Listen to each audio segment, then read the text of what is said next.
Esta es la clase de Metafísica 2 sobre el ser, el primer trascendental. ¿Y por qué se le llama el primer trascendental? En la exposición que hemos tenido, primero vimos otros trascendentales, los llamados trascendentales absolutos, cosa, uno, algo, y también el trascendental relativo, algo. Se le llama a el ser el primer trascendental porque es, para muchos, el primer trascendental conocido. La primera propiedad o la primera característica que es ser real. Además de ser lo primero conocido, es lo primero en orden de importancia, sobre todo si estamos asumiendo una perspectiva realista. La filosofía cristiana católica nos pide asumir el realismo porque solamente así podemos seriamente considerar los misterios de la fe.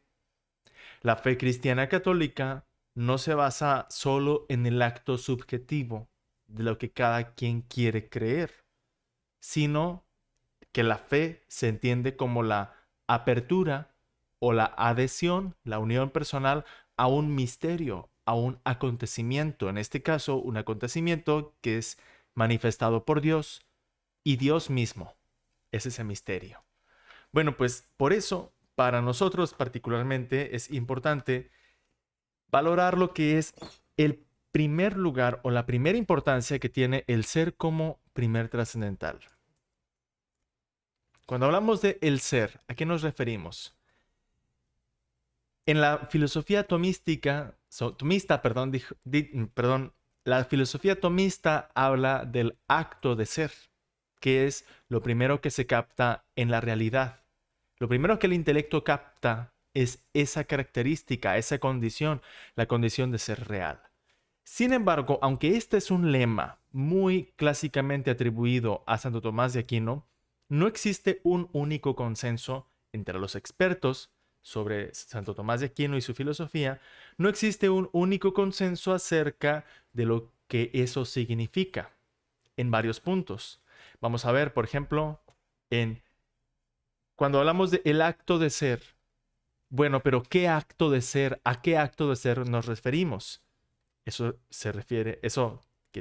Tiene que ver con lo que se llama el tema. ¿Cómo se conoce ese acto de ser? Esto se refiere al método. ¿Cómo se explica la unidad del ente real? Lo que habíamos valorado en otras lecciones, el decir que cada cosa consiste y existe y tiene una cierta pervivencia o permanencia en la realidad.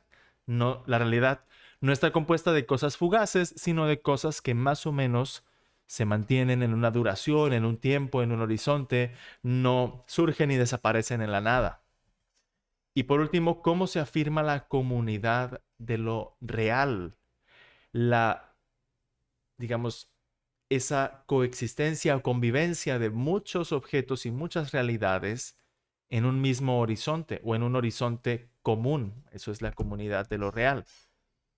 Para explicar, o sea, aunque todos los filósofos tomistas están de acuerdo con que lo primero que se capta intelectualmente es la condición de que la realidad existe y la propiedad de que las cosas son reales, no hay un consenso acerca de qué significa este acto de ser como primero conocido, a qué ser nos referimos, cómo lo conocemos, de qué forma cada realidad consiste y cómo se relacionan entre ellas.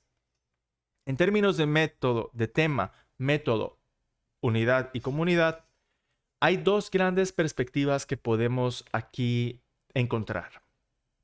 Por una parte, la perspectiva clásica aristotélico-tomista, lo que se dice secundum rationem. Voy a ver si puedo poner aquí voy a ver si puedo poner aquí un marcador o algo así. A ver cómo lo puedo poner. Aquí. ¿Se, se puede? No se puede, no. A ver, no lo pude hacer. Quiero como que subrayar aquí un poquito. Ajá. Sí, creo que sí puedo. Secundum rationem. Ahí está. Secundum rationem, así se le llama o así podemos llamar a la perspectiva clásica aristotélico-tomista. Vamos a ver ahorita por qué secundum rationem. ¿Qué significa esto en latín? Es conforme a la razón o a lo racional. Mientras que ya en la época más contemporánea, más reciente, se habla de una perspectiva secundum rem. Rem significa realidad, según la cosa, según las cosas. De alguna manera, la perspectiva aristotélica tomista habla desde el punto de vista de la mente y del logos, que nuestro logos, nuestra razón y nuestra mente es capaz de conocer y captar esa propiedad de lo real, mientras que ya contemporáneamente lo que se subraya es lo extra mental, independientemente de nuestras categorías y de nuestra capacidad de conceptualizar. Nosotros tenemos también otras vías cognitivas que justamente inciden en ese aspecto trascendental de la realidad y nos informan acerca de ello. Pero no se trata de algo reducido o simétrico respecto a la mente lógica, sino que hay algo en nosotros, un método que nos permite conocer la realidad extramental. Ya no referir nuestro logos hacia la realidad, sino estar acompañando o coexistiendo con la realidad extramental. Vamos a ver primero, según la perspectiva clásica aristotélico-tomista o secundum rationem, ¿qué ser es el primero conocido? Voy a abrir aquí un paréntesis. ¿Acaso se trata de Dios? ¿Acaso el primer ser que captamos es el ser de Dios? Si tú así lo piensas, entonces ya caes en una condena de la iglesia, caes en una herejía, si vale la palabra, una herejía filosófica, aunque no hay herejías filosóficas, pero sí digamos una filosofía incompatible con la fe, que es el ontologismo. Algunos filósofos, incluso católicos, como Nicolás Malebranche, que fue oratoriano de la orden que fundó San Felipe Neri, él decía que cuando nosotros tenemos ese primer despertar intelectual, la luz evidente por la que tú y yo conocemos todas las cosas es el ser divino, el ser de Dios que es eterno y que nos ilumina, y a través de la luz de Dios nosotros captamos la realidad de todas las cosas particulares. Esto se llama ontologismo y no se refiere la perspectiva clásica tomista a ese ser. Aunque podemos conocer el ser de Dios, y luego ya lo veremos en otras asignaturas o en otros temas, nosotros no captamos de manera evidente el ser de Dios. Así que, ¿cuál es el ser que captamos de manera evidente y prioritaria, primaria, más que primaria, pues con prioridad? ¿Cuál es esa captación que precede a cualquier otra captación racional? Pues es la de la propiedad del existir o del ser. Aquí lo puse en latín.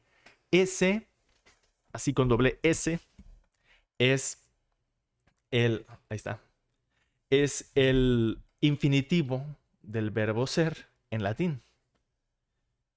Pero aquí lo pongo en latín para que se distinga que no hablamos de un verbo, sino de una propiedad, que todos los entes la poseen, o todos los seres la tienen actual, esa propiedad de ser. Entonces lo que se asume clásicamente es que nuestro intelecto capta esa propiedad de las cosas, así como por ejemplo nuestros ojos captan, gracias a la luz, la propiedad del color, así como nuestro oído capta, gracias a las ondas sonoras, la cualidad del sonido. Pues nuestro intelecto siempre está despierto para captar la propiedad de que algo está actualmente siendo real. Sencillo, ¿no? ¿Cómo lo conocemos? ¿Cuál sería el método? El método sería el intelecto agente. El intelecto agente es esa instancia de nuestro conocimiento que siempre está en acto, que siempre está despierto. Mientras que el entendimiento o la razón puede estar en potencia o en acto, porque no siempre estamos pensando racionalmente, porque no siempre estamos juzgando o conceptualizando o razonando. puede estar en potencia o en acto. Intelecto agente se refiere a lo que siempre está en acto habitualmente en nuestro conocimiento y que tiene una unidad con todo lo que somos nosotros. Aun cuando el intelecto agente, como el mismo Aristóteles dijo, es algo separado de lo biológico, es algo espiritual, está en unidad con las facultades cognitivas, también de orden sensible. Y algunos filósofos tomistas como Cornelio Fabro dicen que el intelecto agente, con esta noticia primera de captar lo real de la realidad, ilumina también el conocimiento sensible. Esto es lo que opinan. No digo que haya un acuerdo de todos los tomistas en interpretarlo así, pero es bien interesante cómo se concibe esa luz del intelecto agente con un valor prelógico, preconceptual, que se extiende a todos los niveles de la cognición humana. Pero el punto de partida de esa iluminación es la captación de que la realidad está existiendo. Es bien importante esto porque a lo mejor nosotros tenemos la impresión, y tal vez por la influencia del empirismo, de que la primera y más inmediata experiencia es la de nuestros sentidos o de nuestros órganos sensibles. Sin embargo, si así fuera, nosotros seríamos incapaces de distinguir entre un sueño y la realidad. Seríamos incapaces de distinguir entre la fantasía o la simulación y lo que existe realmente. Por eso, lo primero, como decíamos, lo prioritario es que los seres humanos tengamos la capacidad que funda el criterio para diferenciar entre lo real y lo irreal. Y esa captación, ¿quién la hace? El intelecto agente. Es la respuesta mayoritaria de los tomistas en la línea clásica. Ahora bien, esta posición, decir que existir o ser real es una propiedad que corresponde a cada ente, nos resuelve de una forma muy accesible el tema de la unidad. Porque la realidad del acto de ser es de cada ente. Cada ente está entonces ejerciendo el acto de ser. El árbol está ejerciendo el acto de ser. El perrito, el coronavirus, la nube, el sol, el planeta Tierra, el mar, planeta Marte, la galaxia, cada entidad estaría ejerciendo su acto de ser, estaría actualizándose o actualizada en esa propiedad. Y por eso, en orden al acto de ser, vemos que cada entidad es incomunicable. Sin embargo, esto deja abiertos otros puntos que aquí yo no los voy a debatir y están presentes en los apuntes. Está escrito esto, que entra la cuestión sobre la multiplicación o la individuación de las cosas respecto a otros principios que también participan y sobre todo lo que son los principios predicamentales. ¿De qué forma la materia es también principio de individuación? Si el acto de ser le da a cada cosa una unicidad o un carácter único y unitario, ¿cómo la materia interviene? ¿De qué forma, si yo tengo una naranja que ejerce el acto de ser y la parto en dos, entonces cada mitad está ejerciendo el acto de ser? ¿Es la materia la que ejerce el acto de ser? ¿Qué es lo que ejerce el acto de ser? Entonces, de cierto modo, queda muy cómodo decir que cada cosa ejerce el acto de ser y cada entidad lo hace. Pero acuérdate que nuestra forma de definir entidades, sobre todo entidades físicas, es algo que hace el logos junto con los sentidos. Y cuando estamos hablando de intelecto, el intelecto aquí no analiza, el intelecto no hace análisis, el intelecto no divide, el intelecto acepta y asume las cosas como están existiendo, el intelecto no distingue entre entidades. Por eso queda abierta la cuestión. Bueno, eso ahí lo tienen en los apuntes, es tal vez de filosofía un poco más especializada, pero sépanlo que queda ese punto todavía debatido. Aún así, en la perspectiva clásica, explicarla es bien fácil. Cada cosa tiene su acto de ser. Cada cosa ejerce su acto de ser. Y si no, simplemente no sería real. ¿Por qué es real la maceta? Porque ejerce el acto de ser, porque participa en el acto de ser, porque tiene acto de ser. Porque es real el hipopótamo, porque tiene acto de ser. ¿Por qué es real el ángel? Porque tiene acto de ser. Fácil. Ahora, si cada cosa consiste y existe con su acto de ser, ¿por qué todas forman una comunidad? ¿Por qué no es suficiente cada una de ellas? ¿Por qué hay un mundo o hay un contexto, un escenario en el que todos conviven o todos están coexistiendo? La respuesta es que cada entidad, aunque existe en sí y por sí, hay una semejanza respecto a la manera en la que están ejerciendo el acto de ser. Y esa semejanza, que también da margen a que existan diferencias, acuérdate, semejanza en medio de diferencias, nos permite asumir una perspectiva analógica. Y entonces, por supuesto, existir para una maceta no tiene comparación con lo que significa existir para un ángel. Y existir para un ángel no se puede comparar con lo que significa existir para Dios. O existir para Dios lo que significa existir para una hormiga, o para el hormiguero, o para el ser humano, o el jardinero. No se puede establecer identidad entre los ejercicios de esas entidades como está ejerciendo el acto de ser. Pero hay una semejanza. Y aunque haya muchas diferencias como la que hay entre Dios y las criaturas, siempre se puede establecer una cierta relación de semejanza. Por eso, la comunidad de lo que existe se establece en términos de analogía. ¿Qué problema tiene esto? Pues que al final, como su mismo nombre lo indica, esta perspectiva está muy sujeta a lo que es las condiciones de nuestra razón, ¿sí? Por eso se le llama una perspectiva secundum rationem.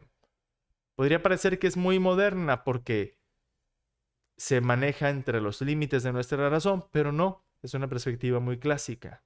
Lo que pasa es que la razón así procede, definiendo y delimitando entidades que existen en sí y por sí, de alguna forma separadas, de alguna forma completas, enteras.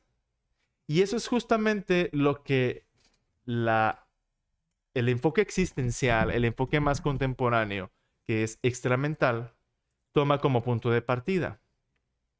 Extramentalmente, las cosas no están separadas y no son separables.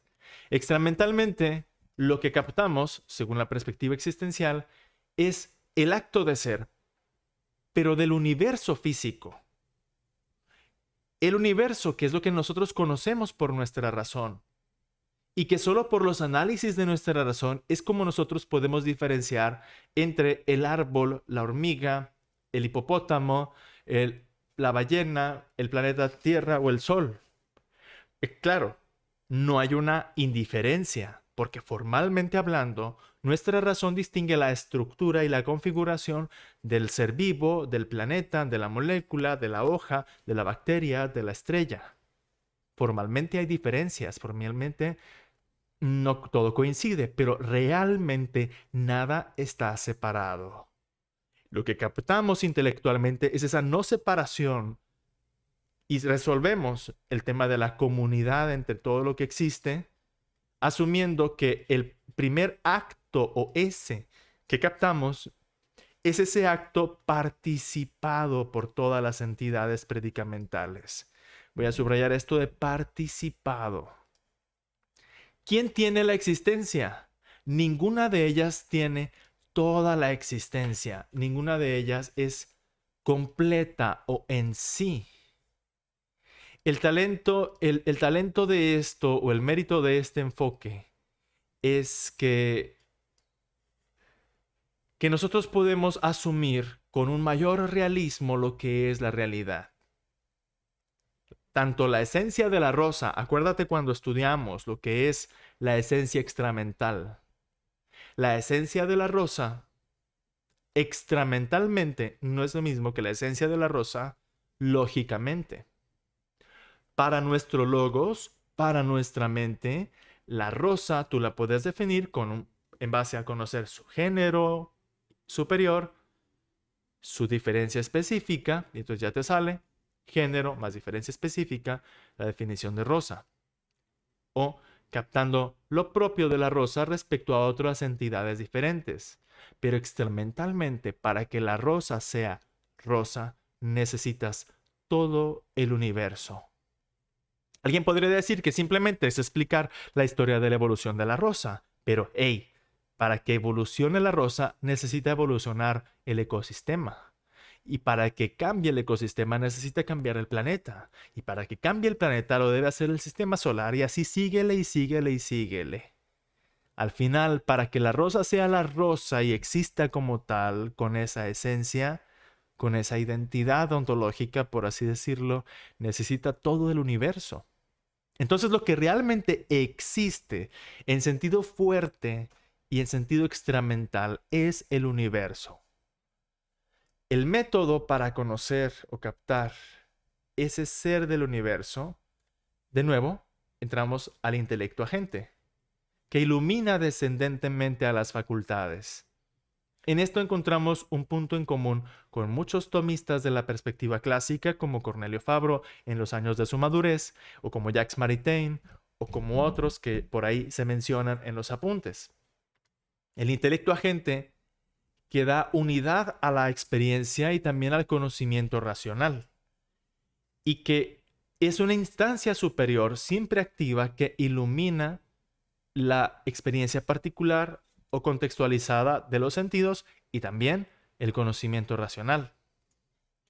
Para hablar de la unidad de cada cosa, y en esto tal vez es lo que algunos pueden tenerle miedo, que si decimos que si lo único que realmente fuertemente en sentido propio existe es el universo, entonces, ¿cómo hablar de la unidad de cada cosa? ¿Cómo darle consistencia a cada cosa? Recordemos que aquí no estamos hablando en un plano predicamental, porque si nos vamos a un plano predicamental, la consistencia, la durabilidad de las cosas depende de sus causas. Depende de cómo están interactuando, ahí están, mejor dicho, coprincipiándose la forma y la materia. Cómo se está en activo la eficiencia y en relación a todo el orden o la finalidad del universo. ¿Cómo sé que el mango, voy a decir, el fruto del mango es algo con una consistencia e identidad distinta al ecosistema al que pertenece? Pues en la medida en la que se actúa, en la medida en la que se constata una estructura diferente a otras estructuras.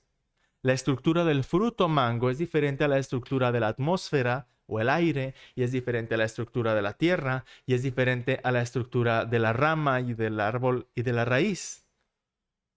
En el momento en el que el fruto cae a la tierra y empieza, porque, bueno, no empieza, siempre han estado allí en vigor todos los coprincipios y todos los factores. En el momento en el que ya esa cáscara y ese fruto se pudre y se rompe su estructura y se desintegra y ya llega el punto en el que hasta se confunde con el suelo o el humus de la tierra, pues ya el mango dejó de existir. Nuestra mente, nuestro logos, en la medida en la que puede distinguir con los sentidos y con la razón la estructura llamada mango, pues en esa medida es algo, es una entidad, es algo separable o reconocible, mejor dicho, más que separable. Porque, de nuevo, extramentalmente nada es separable. Tú no puedes sacar el mango fuera del universo. Entonces, la unidad que tiene cada entidad es en la medida en la que participan del ese o del existir, que es el fundamento. El fundamento de la realidad es ese pulso, esa vigencia, esa actividad de la que todos están participando. No puedo decir que es una propiedad o un adjetivo o una etiqueta que le ponemos a cada cosa, sino que al final todo en su conjunto, cada organismo y cada sistema unitario o cada sistema complejo o cada sistema de orden están en esa comunión y participación con el fundamento de la realidad. Y esto es muy interesante porque vemos de una manera más orgánica esto. tanto la unidad de cada entidad como la comunidad entre ellas y saber que ningún ente físico está realmente aislado. Y esto también al mismo tiempo nos permite ver con más realismo el caso particular único de la persona. La persona no es un elemento más en el mundo. La persona coexiste más allá de la analogía. La persona acompaña la realidad, acompaña la existencia. Y sobre eso vamos a hablar en la siguiente lección. La peculiaridad que tiene la persona como coexistente o ser en el mundo, como decían, según lo decían existencialistas como Heidegger, más que un ser en el mundo, es un coexistencia o coexistir. De eso vamos a hablar en el siguiente video.